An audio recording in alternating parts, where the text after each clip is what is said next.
Hello hello. आवाज़ जा रही है? IQ प्लस क्लासेस में आप सबों का स्वागत है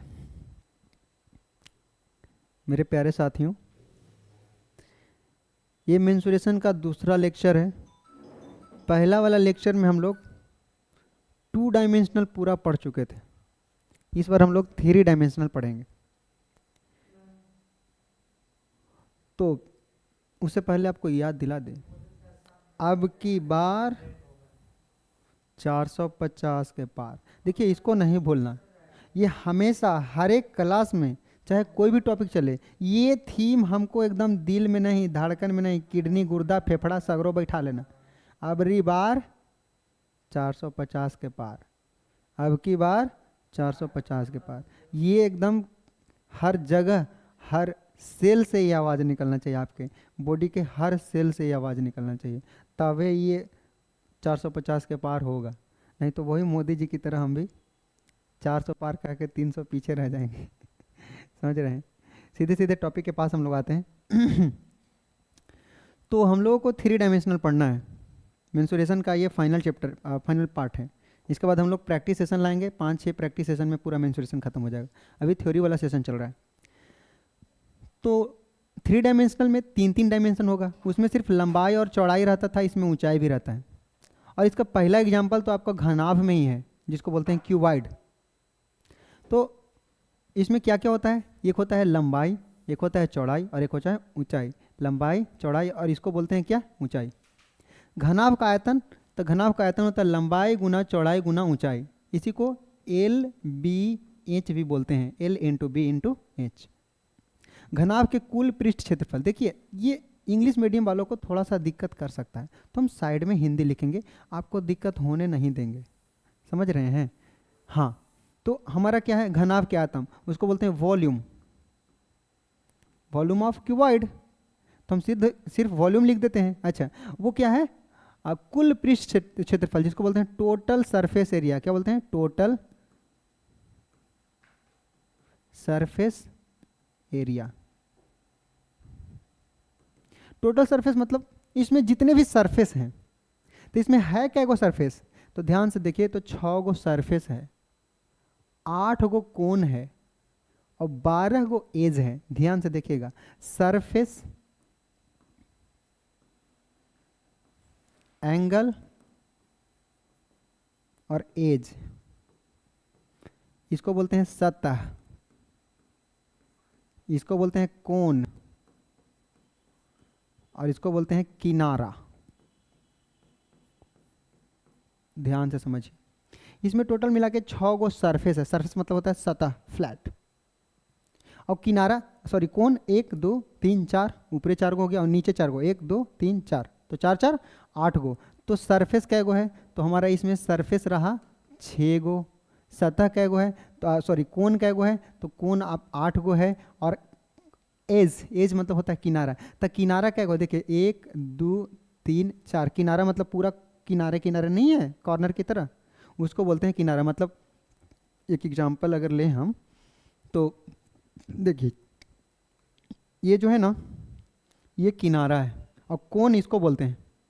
और सरफेस, तो ये पूरा सरफेस है, यही पूरा सरफेस है। ध्यान से देखिए, ये भी एक प्रकार के क्यूबॉइड ही हैं। देखिए 1 2 3 4, एक नीचे 5 और एक ऊपर 6, तो 6 गो सरफेस हो गया। किनारा क्या गो होगा? तो किनारा होगा 1 2 3 4, और यहाँ पे भी तो है 5 6 7 8 9 10 11 12, तो किनारा होगा 12 गो। कोन क्या होगा? तो 4 गो कोन ऊपरे होगा और 4 गो नीचे होगा। ये जूम करिए, ये घर में कोई बक्सा वगैरह है तो बक्सा में जाके देखिए, वो आपका एग्जाम्पल होगा। हाँ वो भी है, वो भी है। तो ये हो गया आपका किनारा, क्या होगा? टोटल 12 गो, कोई दिक्कत नहीं। तो इसमें बोल रहा है टोटल सरफेस का एरिया, तो टोटल सरफेस क्या है? 6, और उन सभी सरफेस का एरिया होता है तो 2 इंटू LB 2BH प्लस में 2HL। ऐसा क्यों? क्योंकि लंबाई गुना चौड़ाई नीचे वाला का होगा और उतना ही ऊपर वाला का होगा। अच्छा, B इंटू एच, तो B हो जाएगा ये और H होगा, तो जितना इसका होगा उतना ही उसके अपोजिट वाला का होगा, तो 2BH। और HL में कौन हो जाएगा? H और L, एच एल में आपका ए वाला साइड वाला होगा, तो इसके अपोजिट वाला का भी उतना ही होगा। मतलब ये कि इसको अगर हम एल और इसको बी और इसको एच बोल रहे हैं, ध्यान से समझिए, अगर इसको एल, इसको बी और इसको एच बोल रहे हैं, तो एल बी उसका उतना ही एल बी, तो 2 गो एल बी। अब बी एच, तो बी एच में हो जाएगा बी और एच, मतलब इधर साइड वाला, तो उधर साइड वाला का भी बी एच ही होगा, तो दो बी एच।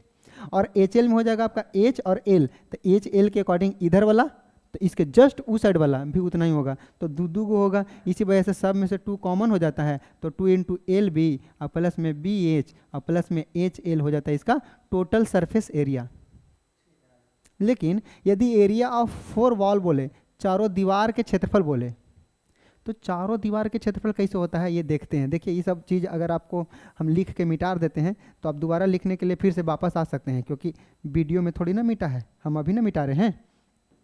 हाँ, तो अब अगर चारों दीवार का क्षेत्रफल पूछ रहा है, मतलब ऊपरे वाला और नीचे वाला का क्षेत्रफल नहीं पूछ रहा है, सिर्फ चारों दीवार। तो चारों दीवार में कौन, इधर इधर इधर इधर चारों दीवार, ऊपरे और नीचे वाला को छोड़ देना है। इसका मतलब अगर 2LB प्लस 2BH और प्लस में 2HL था, तो इसमें से LB को हटा देना है, नीचे वाला और ऊपर वाला ही ना था LB, लंबाई यूनिट चौड़ाई, लंबाई गुना चौड़ाई, तो इसको हटा देंगे तो बन जाएगा क्या, चारों दीवार का क्षेत्रफल। तो चारों दीवार का क्षेत्रफल में 2BH और प्लस में 2HL होगा। अब ध्यान से देखिए इसमें कॉमन क्या क्या है, तो 2 कॉमन है और H कॉमन है और इंटू में L प्लस B है। तो इसी को थोड़ा सा तरीका से लिखते हैं, 2 इंटू एल प्लस बी और इंटू में H, क्योंकि 2 इंटू एल प्लस बी याद है पेरीमीटर ऑफ रेक्टेंगल होता था। इसका मतलब चारों दीवार का जो क्षेत्रफल होगा वो रेक्टेंगल के पेरीमीटर और इंटू में ऊंचाई कर देंगे तो चारों दीवार का क्षेत्रफल हो जाएगा। समझ में आ रहा है? मतलब अगर किनारे किनारे वाला का क्षेत्रफल निकालना है, ये जूम करिए कि अगर आपका जो शेप है वो कुछ डब्बा की तरह है, तो डब्बा के किनारे किनारे वाला का क्षेत्रफल निकालने के लिए नीचे वाला का पेरीमीटर और गुना में ऊंचाई कर देते हैं, तो किनारे किनारे वाला का क्षेत्रफल निकल जाता है, जिसको चारों दीवार बोलते हैं। और अगर पूरे का वॉल्यूम निकालना है तो नीचे वाला के क्षेत्रफल निकालिए और गुना में ऊंचाई करिए। क्षेत्रफल गुना ऊंचाई करिएगा तो आयतन निकलेगा, और परिमाप गुना ऊंचाई करिएगा तो क्या निकलेगा, किनारे किनारे वाला का क्षेत्रफल निकलेगा। यहां तक कोई दिक्कत नहीं। अच्छा, घनाभ का विकर्ण, तो घनाभ का विकर्ण होता है अंडर रूट में L square plus B square और प्लस में एच स्क्वायर, जैसे कि आपका रेक्टेंगल में होता था अंडर रूट में L square plus B square. चूंकि इसमें एच भी है इसलिए अंडर रूट में L square plus B square के साथ साथ एच स्क्वायर भी होगा। इसमें 4 गो फॉर्मूला है, चारों याद कर लेना है। कौन कौन, आयतन, कुल पृष्ठ क्षेत्रफल और चारों दीवार के क्षेत्रफल। कुल पृष्ठ मतलब टोटल सरफेस एरिया, ठीक। अब आते हैं घन के आयतन। तो घन के आयतन क्या होगा, तो लंबाई चौड़ाई ऊंचाई तीनों बराबर होता है ना घन में, लंबाई भी एल, चौड़ाई भी एल, ऊंचाई भी एल, इसलिए इसका आयतन हो जाता है एल गुना एल गुना एल, एल का क्यूब। अच्छा, इसका कुल पृष्ठ क्षेत्रफल, तो एक पृष्ठ का क्षेत्रफल है एल और इंटू एल, तो एल स्क्वायर तो एक पृष्ठ का है, तो कुल 6 गो पृष्ठ है तो 6L स्क्वायर हो जाएगा 6 गो पृष्ठ का क्षेत्रफल। मतलब 6 गो सतह का क्षेत्रफल निकालिएगा, कुल पृष्ठ मतलब टोटल सरफेस एरिया निकालिएगा, तो जितने सरफेस है सबका एरिया निकालना पड़ेगा ना, तो सबका एरिया कितना हो जाएगा, तो सबका एरिया हो जाएगा 6L स्क्वायर। क्यों, क्योंकि एक सरफेस का एरिया है एल स्क्वायर, तो 6 सरफेस का एरिया हो जाएगा 6L स्क्वायर। यहाँ तक कोई दिक्कत नहीं है। अच्छा, घन के चारों दीवार का क्षेत्रफल तो 4L स्क्वायर, 4 गो दीवार का 4L स्क्वायर। मतलब अगर घर में पेंट करना है तो घर में पेंट करना रहेगा तो चारों दीवारें में ना पेंट करिएगा, जमीन पर तो पेंट होता नहीं है।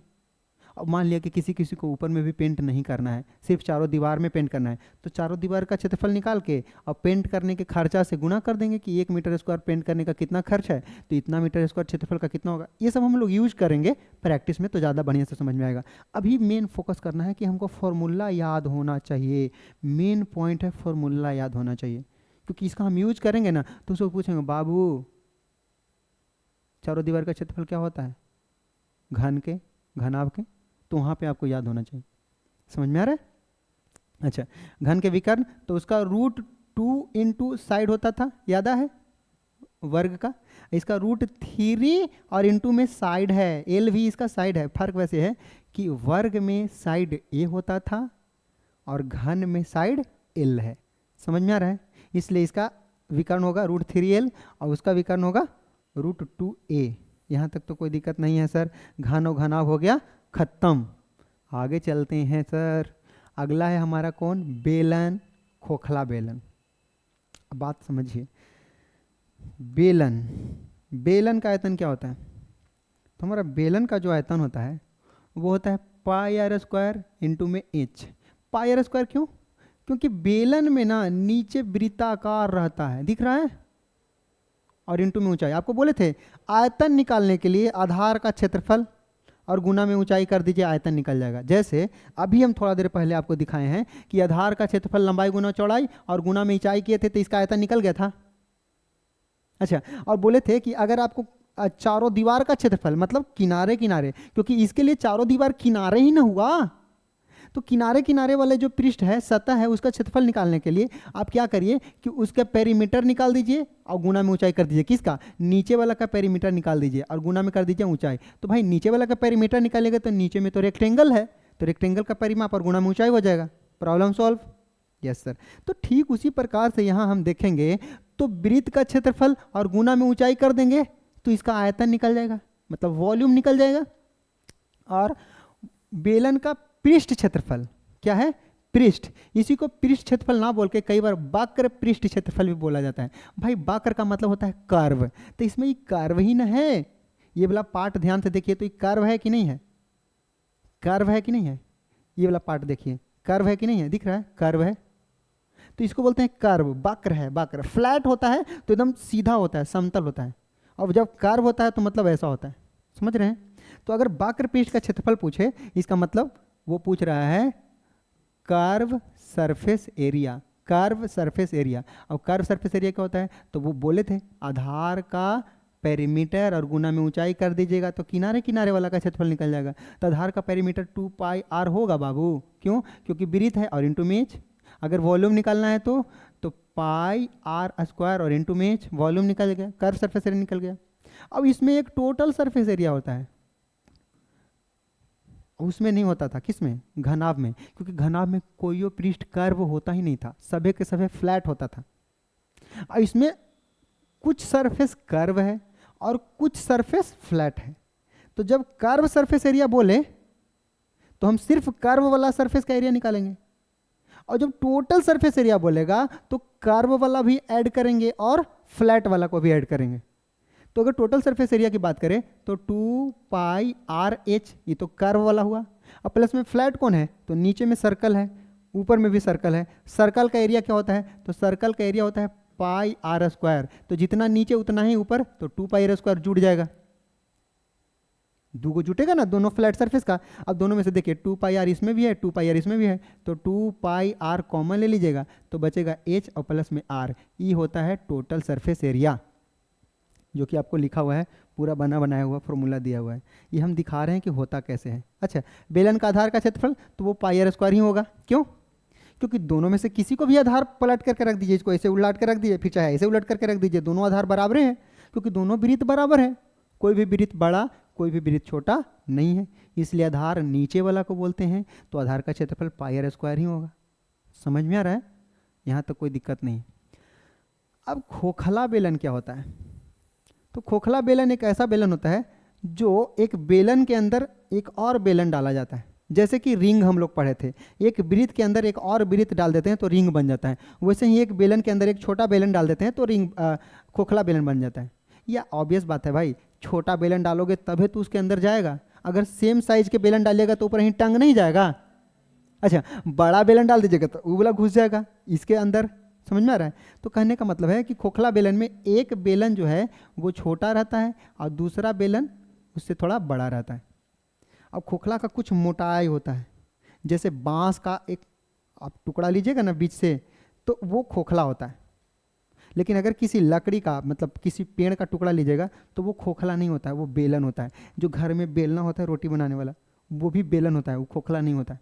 खैर, खोखला बेलन का आयतन, तो खोखला बेलन का आयतन सीधे सीधे दिया हुआ है, हम देख लेते हैं कि होता कैसे है। तो खोखला बेलन के आयतन निकालने के लिए pi capital R square H और माइनस में pi small are square H. ये क्या है? तो कैपिटल आर बड़का वाला का त्रिज्या है और स्मॉल आर छोटका वाला का त्रिज्या है। चूंकि इसमें एक ही को था इसलिए एक ही को आर माने थे, पर इसमें तो दुगुना है बेलन, तो एक का त्रिज्या यहां से यहां तक स्मॉल आर और एक का त्रिज्या यहां से यहां तक कैपिटल आर मानेंगे। अब कैपिटल आर वाला अगर निकालेंगे तो पूरे बेलन का निकल जाएगा, उसमें से अंदर वाला बेलन के आयतन को हम लोग घटा देंगे। देखिए ये बड़का वाला बेलन के आयतन में से छोटका वाला बेलन के आयतन को घटा देंगे तो जो बचेगा वो इतना ही पार्ट का ना बच जाएगा। इसलिए हम लोग क्या करते हैं कि pi capital R square H में से pi small are square H को घटा देते हैं और दोनों में से कॉमन देखें तो पाई और एच कॉमन हो गया तो बचा अंडर में कैपिटल आर स्क्वायर माइनस में स्मॉल आर स्क्वायर। यही आपको फॉर्मूला दिया हुआ है, देख लीजिए कहाँ गया, pi H into capital R square minus small are square, direct formula लिखा हुआ है। अच्छा खोखला बेलन का अगर पृष्ठ क्षेत्रफल पूछेंगे तो दोनों जोड़ना पड़ेगा भाई, मतलब अंदर वाला का हो जाएगा 2 पाई आर एच और प्लस में बाहर वाला का हो जाएगा 2 पाई कैपिटल आर एच। दोनों में से क्या कॉमन है तो 2 पाई एच कॉमन है इंटू में capital R plus small R, क्योंकि सतह तो दोनों रहेगा ना। अगर आप पेंटिंग करिएगा तो अंदर भी हाथ डाल के पेंट करना पड़ेगा ना और बाहर भी पेंट करना पड़ेगा। इसलिए खोखला बेलन का पृष्ठ क्षेत्रफल या इसी को वक्र पृष्ठ क्षेत्रफल बोलते हैं, यानी कि curve surface area of hollow cylinder. अच्छा ये क्या है, total surface area of hollow cylinder. तो इसमें क्या होगा, इतना तो जुटवे करेगा, देखिए जुटा है। अब प्लस में ई कहाँ से आया, तो ई जो आया है ना वो रिंग का क्षेत्रफल है, याद करिए। क्यों, क्योंकि pi capital R square minus small are square ring का क्षेत्रफल होता था। Pi capital R square minus small are square, देखिए pi capital R square minus small are square जो होता था वो रिंग का क्षेत्रफल होता था। चूंकि दो को रिंग है, एगो नीचे है एगो ऊपर है, इसलिए दुगुना करके जोड़ दिए हैं तो बेलन का जो खोखला बेलन है उसका कुल पृष्ठ क्षेत्रफल निकल गया, मतलब टोटल सरफेस एरिया निकल गया। अच्छा खोखला बेलन का आधार का क्षेत्रफल, तो कोई भी रिंग चाहे नीचे वाला रिंग या ऊपरी वाला रिंग जो है दोनों के दोनों क्या है, उसका आधार ही है। तो खोखला बेलन का आधार का क्षेत्रफल होता है रिंग के क्षेत्रफल के बराबर, क्योंकि उसका आधार रिंग के आकार का है। समझ में आ रहा है, यहाँ तक कोई दिक्कत नहीं। अब हम लोग चलते हैं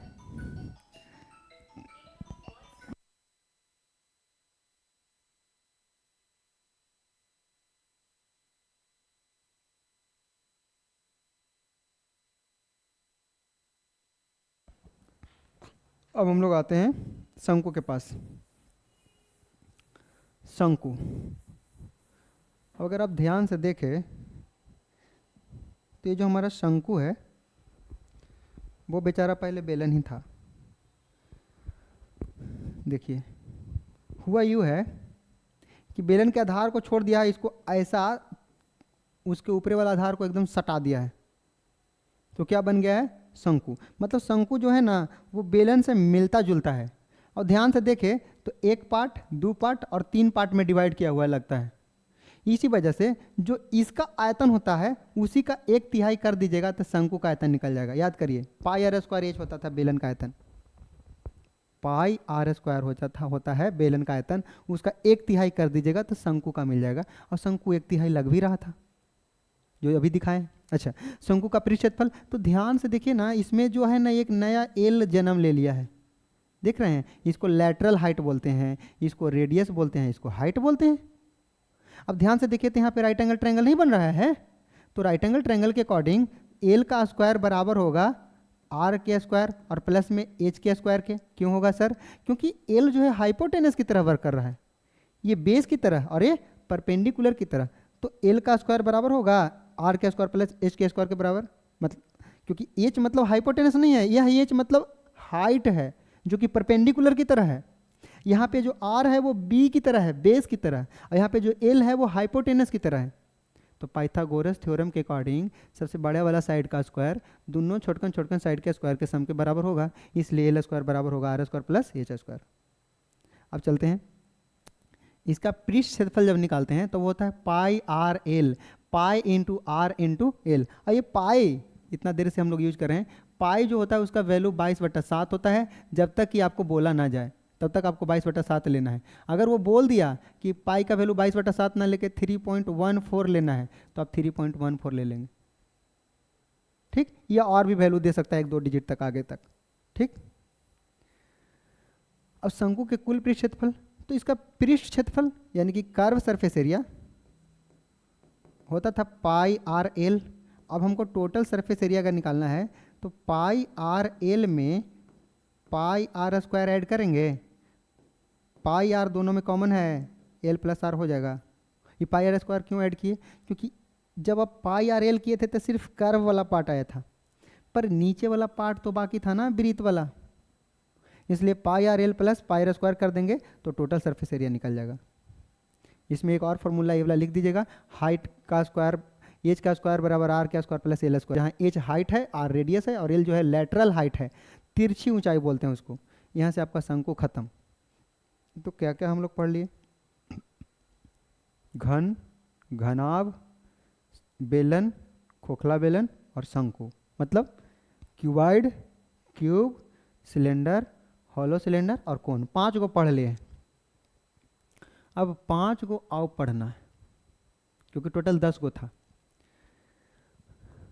5 को और में एक है हमारा छिन्नक। ये छिन्नक जो है ना वो किससे मिलता जुलता है सर, बताइए। ये जो छिन्नक है वो शंकु से मिलता जुलता नहीं है। हमारा शंकु ऐसा था, इसको आप बीच में ऐसे काट दिए होंगे, ऊपर वाला पार्ट अगर कट जाएगा, ये जूम करिए, ऊपर वाला पार्ट अगर ऐसे कटेगा तो यहाँ पे भी तो गोल ऐसे बनेगा ना जी, तो ये छिन्नक बन गया है। जनरली हम लोग ये छिन्नक इस प्रकार से ना यूज करके हम लोग ऐसा छिन्नक यूज करते हैं डेली लाइफ में।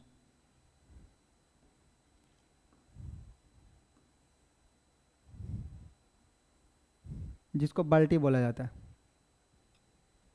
देखिए इन दोनों साइड में सर्कल ही रहता है, नीचे भी सर्कल रहता है, ऊपर भी सर्कल रहता है, पर दोनों सर्कल बराबर नहीं रहता, ऊपर वाला बड़ा और नीचे वाला छोटा रहता है। अगर दोनों बराबर हुआ तो फिर से बन जाएगा ये क्या, सिलेंडर। दोनों बराबर नहीं है तो छिन्नक है। इसी को इंग्लिश में फ्रस्टम बोला जाता है, छिन्नक या फ्रस्टम। छिन्नक के आयतन होता है 1/3 pi H into capital R square plus small are square plus capital R into small r. Capital R तो बड़ा वाला रेडियस का, सॉरी बड़ा वाला सर्कल का रेडियस, और स्मॉल आर छोटा वाला सर्कल का रेडियस। या जनरली इसको R1 R2 से भी रिप्रेजेंट किया जाता है। तो जहाँ R1 R2 रहेगा तो जहाँ कैपिटल है वहाँ पे R1 और जहाँ पे स्मॉल आर है वहाँ पे R2 हो जाएगा। इतना आप समझ रहे होंगे। छिन्नक का पृष्ठ क्षेत्रफल, पृष्ठ क्षेत्रफल मतलब वही कर्व सरफेस एरिया CSA, तो कर्व सरफेस एरिया हो जाएगा pi L into capital R plus small R. देखिए उसमें होता था पाई आर एल, पर इसमें आर दोनों का सेम नहीं ना है, दोनों आर सेम नहीं ना है, इस वजह से pi L into capital R plus small R. अच्छा कुल पृष्ठ क्षेत्रफल, तो कुल पृष्ठ क्षेत्रफल होता है पृष्ठ क्षेत्रफल और प्लस में क्या, इसमें खाली पाई छूट गया है, प्लस में ऊपर वाला का क्षेत्रफल और नीचे वाला का क्षेत्रफल लगाइएगा ना, तो ऊपर वाला का क्षेत्रफल हो जाएगा पाई आर स्क्वायर और नीचे वाला का हो जाएगा पाई स्मॉल आर स्क्वायर। तो पाई छूट गया है, इसको आप लगा देंगे pi into capital R square plus small are square, क्योंकि ये हो गया कर्व सरफेस एरिया और ये आधार का क्षेत्रफल। आधार दो गुना है उसमें, एगो छोटा है एगो बड़ा है, तो दोनों के आधार का क्षेत्रफल निकाल के जोड़िएगा ना, एक हो जाएगा पाई स्मॉल आर स्क्वायर, एक हो जाएगा पाई कैपिटल आर स्क्वायर, दोनों में से पाई कॉमन हो गया, आसान है। अच्छा छिन्नक के आधार का क्षेत्रफल तो ई भी हो सकता है और ई भी हो सकता है, इसलिए दोनों लिखा है, या तो पाई कैपिटल आर स्क्वायर होगा या तो पाई स्मॉल आर स्क्वायर होगा। कैपिटल आर स्क्वायर कब होगा, जब बड़ा वाला आधार के अकॉर्डिंग उसको खड़ा किया गया होगा, और स्मॉल आर स्क्वायर कब होगा, जब छोटा वाला आर के अकॉर्डिंग उसको खड़ा किया गया होगा। ठीक, इसके बाद बारी आता है स्फीयर यानी कि गोला। स्फीयर जो है वो सर्कल से मिलता जुलता है, परंतु सर्कल के जैसा है नहीं, सर्कल से कई गुना ज़्यादा है। जैसे मिलता जुलता है इसलिए बोल रहे हैं कि उसमें भी रेडियस से लेना देना था, सेंटर से सारा दूरी बराबर होता था, इसमें भी सेंटर से सारा दूरी बराबर है, और उस दूरी को रेडियस बोलते हैं, त्रिज्या। आधार गोला में दो फॉर्मूला है, एक है गोला के आयतन और एक है गोला के पृष्ठ क्षेत्रफल। पृष्ठ क्षेत्रफल मतलब वही कर्व सरफेस एरिया। तो गोला का आयतन होता है 4/3 पाई आर क्यू और गोला का पृष्ठ क्षेत्रफल होता है 4 पाई आर स्क्वायर। पृष्ठ मतलब बाहरे बाहरे का क्षेत्रफल, सिर्फ ध्यान से समझिए। गोला का ये जो बाहरे बाहरे वाला क्षेत्रफल है, इसका क्षेत्रफल है पाई आर स्क्वायर का 4 गुना 4 पाई आर स्क्वायर। अब इसका कर्व सरफेस एरिया और टोटल सरफेस एरिया दोनों बराबर है। क्यों? क्योंकि सारा का सारा सरफेस कर्व ही है ना। समझ में आ रहा है? अच्छा नहीं समझ में आ रहा है तो इसमें समझ में आ जाएगा। देखिए गोला के आयतन होता था 4/3 पाई आर क्यू, इसका हो जाएगा 2/3 पाई आर क्यू, क्योंकि आधा है, 4/3 थे 2/3 उसका आधा। अच्छा गोला का पृष्ठ क्षेत्रफल होता है 2 पाई आर स्क्वायर। क्यों? क्योंकि इसका होता था 4 पाई आर स्क्वायर, तो इसका उसका आधा हो जाएगा 2 पाई आर स्क्वायर। लेकिन ये जो है ना कर्व सरफेस एरिया है और ये टोटल सरफेस एरिया है। ध्यान से समझिए, कर्व सरफेस एरिया तो उसका आधा हो गया, जितना कर्व इसका टोटल 4 पाई आर स्क्वायर था, तो जब आधा करिएगा तो कर्व वाला पार्ट कितना होगा, 2 पाई आर स्क्वायर के बराबर होगा। अब समझिए बात, जब आप टोटल सरफेस एरिया निकालिएगा तो ये अर्धगोला का ये तो कर्व वाला पार्ट था, लेकिन जब आप टोटल सरफेस निकालिएगा तो यहाँ वाला पार्ट भी तो ऐड करना पड़ेगा जो कि फ्लैट है कटोरी की तरह, तो इसका एरिया हो जाएगा पाई आर स्क्वायर, इसलिए 2 पाई आर स्क्वायर कर्व वाला और प्लस में पाई आर स्क्वायर फ्लैट वाला, दोनों मिलकर 3 पाई आर स्क्वायर हो जाएगा। इसीलिए हम आपको बोले थे कि गोला का कुल पृष्ठ क्षेत्रफल और वक्र पृष्ठ क्षेत्रफल दोनों बराबर होता है, मतलब टोटल सरफेस एरिया और कर्व सरफेस एरिया दोनों बराबर होता है, क्योंकि इसका सारा का सारा सरफेस ही कर्व है, वक्र है, और इसमें कुछ सरफेस वक्र है और कुछ सरफेस फ्लैट है। तो जब हम वक्र सरफेस की बात करेंगे तो 2 पाई आर स्क्वायर, और जब टोटल सरफेस की बात करेंगे तो 2 पाई आर स्क्वायर और प्लस में पाई आर स्क्वायर और जो कि फ्लैट वाला है। इसलिए गोला के कुल पृष्ठ, अर्धगोला के कुल पृष्ठ क्षेत्रफल होता है 3 पाई आर स्क्वायर। ये बात समझ में आया? अगर नहीं आया तो वीडियो को पीछे करिए और देख लीजिए कि कैसे कैसे क्या हुआ था। गोला और अर्धगोला आपका खत्म हो गया। अब अगला है गोला, अर्धगोला के बाद खत्म। हो इसके अलावा एक पार्ट और है जो है मिक्स्ड, जो आपको बताने के लिए बोले थे। अब देखिए मिक्स्ड वाला पार्ट में होता क्या है, थोड़ा सा आपको समझा देते हैं, क्योंकि उसका ज़्यादातर यूज जो है ना वो एक्सरसाइज के दरमियान है। एक्सरसाइज के दरमियान हम लोग उसका ज़्यादा यूज करेंगे। मतलब उसमें क्या करेगा कि एक सिलेंडर बनाएगा, ठीक है, और इस सिलेंडर के ऊपर रख देगा कोन। देखिए अब इसमें मिक्स है कि नहीं, इसमें सिलेंडर भी है और कोन भी है। अब बोलेगा कि इसका आयतन निकालिए, मतलब इसका वॉल्यूम निकालिए, तो इसका वॉल्यूम क्या हो जाएगा, पाई आर स्क्वायर एच होगा। ये इसका रेडियस है, ये भी इसका रेडियस है, ये एच है, ये इसको H1 और इसको H2 मान लेते हैं, तो पाई आर स्क्वायर H1 और प्लस में इसका क्या हो जाएगा 1/3 पाई आर स्क्वायर H2। अब जो कॉमन है वो देख लीजिए, तो कॉमन है पाई आर स्क्वायर, तो इसमें बच जाएगा H1 और प्लस इसमें बच जाएगा H2/3, ये हो जाएगा इसका आयतन। बात समझ में आ रहा है? इसका फॉर्मूला याद नहीं करना है, याद नहीं करना है। क्यों? क्योंकि हम इसको क्यों याद करेंगे, हमको सिलेंडर का याद है ना, कोन का याद है ना, जोड़े बोलेगा तो जोड़ देंगे। हो सकता है कि इस फिगर में वो थोड़ा सा और ऐड कर दे, नीचे हूँ सिलेंडर लगा दे, सॉरी नीचे हूँ कोन लगा दे, ये एक अलग प्रकार के फिगर बन गया। तो हम सब के फॉर्मूला याद करते चलें, वो मिक्स करेगा तो मिक्स करने देंगे, और जो जो फिगर मिक्स किया है उन सभी फिगर के एरिया, उन सभी फिगर के वॉल्यूम जो भी पूछेगा वो जोड़ कर निकाल देंगे।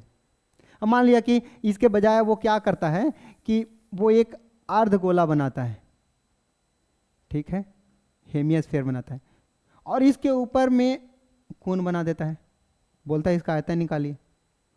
तो इसका आयतन पता है ना 2/3 पाई आर क्यूब, इसका पता है 1/3 पाई आर स्क्वायर एच, जोड़ देंगे। मतलब जैसा भी फिगर, मान लिया कि वो एक सिलेंडर बनाया है। देखिए ना जनरली क्वेश्चन देता है कि एक कैप्सूल है, और कैप्सूल कैसा रहता है, देखिए ऐसा कैप्सूल रहता है जिसके ऐसे खुलता है, खुल के उसके अंदर दबा रहता है। तो इस कैप्सूल में देखिए तो एक सिलेंडर है और साइड साइड में दो को क्या है, हेमिस्फीयर है। तो हम एक सिलेंडर का आयतन निकाल लेंगे, दोनों हेमिस्फीयर के आयतन निकालेंगे और जोड़ देंगे, तो हमको मिक्स वाला जितना भी फिगर है वो सभी के सभी फिगर हम लोग एक्सरसाइज के दरमियान डिस्कस करेंगे। तब तक आपको इतना फॉर्मूला याद होना चाहिए, इतना फॉर्मूला याद होना चाहिए। आज का क्लास हम यहीं ओवर करेंगे। तब तक सिर्फ इतना ध्यान रखेंगे कि जितना भी 2 डायमेंशनल का फॉर्मूला और जितना भी 3 डायमेंशनल का फॉर्मूला आपको बताया गया है वो एकदम ध्यान में रखेंगे। अगले क्लास में जब मुलाकात होगी तो हम लोग डिस्कस करेंगे क्वेश्चंस का, कि कैसे कैसे क्वेश्चन पूछते हैं और उन सब क्वेश्चनों में इन सब फॉर्मूला का क्या रोल है। ठीक है, मिलते हैं हम लोग नेक्स्ट क्लास में। तब तक के लिए जय Hind, have a good day.